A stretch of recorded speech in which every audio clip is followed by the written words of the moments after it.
જક્ષુના લગ્ન થાય ને તો મારે તૈયાર કરી દેવાનું છે. જય સ્વામિનારાયણ.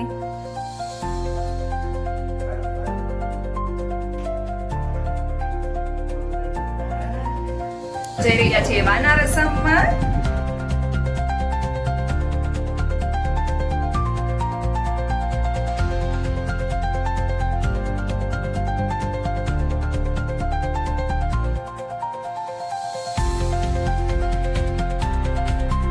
સવારના 6:30 થઈ ગયા છે અને આજે તો ખબર નહીં વહેલી ઊંઘ ઉડી ગઈ છે. મમ્મી ને પપ્પા બંને 1 કલાક એરોબિક્સમાં જઈને આવી ગયા છે અને ફ્રેશ થઈને બંને પૂજા કરવા માટે બેસી ગયા છે. તો ચાલો હું પણ ફ્રેશન અપ થઈ લઉં, પછી તમને મળું. Hello friends, very good morning, જય શ્રી કૃષ્ણ એન્ડ જય સ્વામિનારાયણ. જક્ષુ પણ જાગી ગયો હોય એવું લાગે છે. કોણ જાગી ગયું છે? જક્ષુ જાગી ગયું છે. આજે કેમ વહેલો જાગી ગયો? ચાલો હવે જક્ષુ જાગી જ ગયો છે તો એને પણ નવડાવી દઈએ. આજે થોડો વહેલો જ જાગી ગયો છે ને હવામાન તમે જોઈ શકો છો કેટલો પવન ફૂંકાઈ રહ્યો છે. નાના અહીંયા જક્ષુભાઈને તૈયાર કરે છે મંદિરે જવા. હે જક્ષુ, મંદિરે જવું છે નાના જોડે? જે કરવા પછી જક્ષુના લગ્ન થાય ને તો મારે તૈયાર કરી દેવાનું છે. હે જક્ષુ?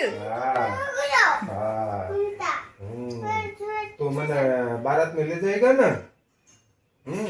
હે જક્ષુ? तेरे भारत में ले जाएगा ना मेरे को आना पड़ेगा. કે લગન જ નથી કરવા તારે?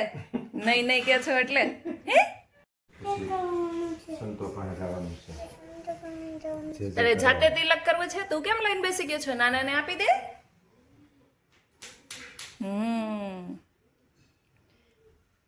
તિલક ચાંદલો કરીને મંદિરે જવાનું હે ને?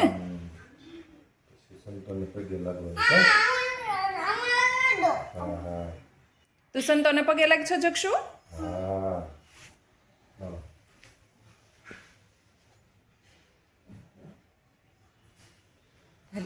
તિલક ચાંદલો કરીને જે કરી આવજો. મમ્મી અહીંયા ચણા ફોલી રહ્યા છે. આજે શેનું શાક કરવું? મમ્મી લીલા ચણાનું. અને જોડે રોટલી કે દાળ ભાત? તો ખાલી ગ્રેવી વાળું શાક ને ભાત કરી નાખો તોય ચાલે. આપણે મગ ભાત ખાવી એમ. આ કેટલા બધા ચણા લઈ આવ્યા છે પપ્પા. હવે શેકીને ખાવાનો ટાઈમ મળે ત્યારે સાચો. હમણાં મેરેજ છે એટલે કે મમ્મી એટલે સમય ન હોય ચણા ખાવાનો. કરી નાખો ગ્રેવી વાળું શાક.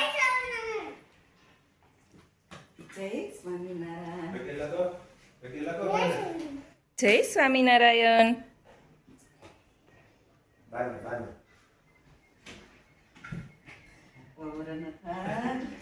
હવે નાના પગે લાગી લે. જય સ્વામિનારાયણ. દીકરો બહુ ટાયર છે. પછી આપણે શું બનવાનું છે? આપણે પછી મોટા થઈને શું બનવાનું છે? તારે શું બનવું જક્ષુ મોટું થઈને? એ ભાઈને અત્યારે અંદર ખાનામાં ધ્યાન છે, લેવું છે. તમને એમ થતું હશે કે સવારથી વૃષભ તો દેખાય જ નથી રહ્યા, પરંતુ વૃષભ એની ગાડીને ચમકાવી રહ્યા છે. હમણાં મેરેજમાં બહુ દોડાદોડી હતી એટલે ગાડી પૂરેપૂરી ધૂળવાળી ગંદી થઈ ગઈ હતી અને વૃષભને એ ગમે નહીં એટલે એ કહે કે હું આજે સાફ કરી નાખું. ચાલો ત્યાં સુધીમાં મમ્મીએ ભગવાનનો થાળ રેડી કરી નાખ્યો છે તો ભગવાનને જમાડી લઈએ. ગ્રેવીવાળું ચણાનું પંજાબી સ્ટાઇલ શાક, દાળ ભાત અને રોટલી.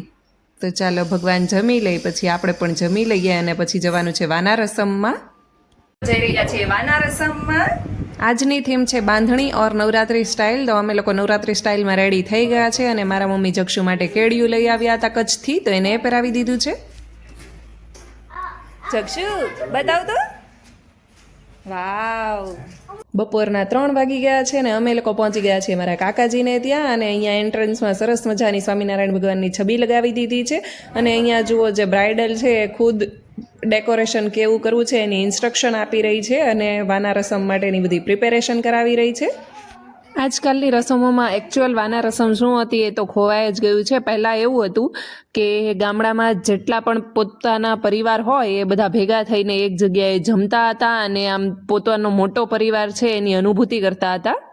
વર કે કન્યા હોય એની ફઈ હોય એ વાનો વણે અને બાકીની જે સ્ત્રીઓ હોય એ વાનાની રસમ કરે. તો અત્યારે તમે જુઓ સરસ મજાનું ડેકોરેશન થઈ ગયું છે અને આજે સાંજે અમારે બધાને જ અહીંયા જ જમવાનું છે. તો આવતીકાલનો વ્લોગ જોવાનું ભૂલતા નહીં. આજના વ્લોગમાં માત્ર વાના રસમને જ આપણે એન્જોય કરીશું. વાનો વણીને તળવા માટે અહીંયા પ્રાઇમસ આવી ગયું છે, જો કે એમાં તળવાના નથી. અને અહીંયા બીજી બાજુ પર વલોણું આવી ગયું છે. વલોણું તો કેટલું સુંદર મજાનું છે જુઓ. એક સરખી પાટલીઓ પણ આવી ગઈ છે બધા માટે અને અહીંયા હું બેસી ગઈ છું કંસાર ચોળવા માટે. કંસાર એ મીઠાશ અને સમૃદ્ધિનું પ્રતીક છે. દંપતી જ્યારે જીવનની શરૂઆત કરે ત્યારે કંસારથી મોઢું મીઠું કરીને જીવન સુખમય રહે તેવી શુભકામના સાથે જીવન શરૂ કરે છે અને ભગવાનને નૈવેદ્ય જમાડીને પછી વર અને વધુ એકબીજાને ખવડાવે છે અને આખી જિંદગી સહયોગ અને સમર્પણનું પ્રતીક એટલે કે જીવનભર એકબીજાની સંભાળ રાખીશું એવા સંદેશ સાથે જીવન શરૂ કરે છે. અને અહીંયા આવી ગયા છે મારા કાકીજી કે લાવ હું ઘી રેડું. કંસારમાં ઘી તો ઓછું પડવું જ ના જોઈએ અને કંસાર અમારો સરસ મજાનો બની ગયો છે.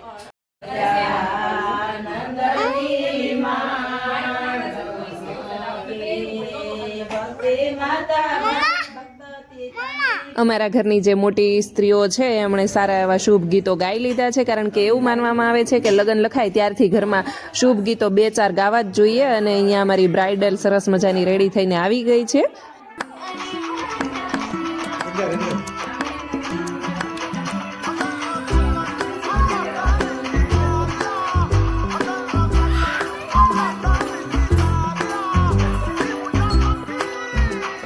એક બાજુ ઘરની બધી મોટી લેડીઝ અને બીજી બાજુ ઘરની બધી હોવ અને દીકરીઓ બેસી ગઈ છે અને અહીંયા વાનો વણવાનું શરૂ થઈ ગયું છે. વાનો એ નકારાત્મક ઉર્જા અને નજરથી રક્ષણ આપે છે. એટલે પહેલાંના જમાનામાં પણ જ્યારે મેરેજ થતા હતા ત્યારે પણ વાનો વણવામાં આવતો હતો ને અત્યારે પણ વાનો વણવામાં આવે છે, પરંતુ હવે થોડું વાનો વણવાની સ્પેશિયલ રસમ તરીકે કરવામાં આવે છે.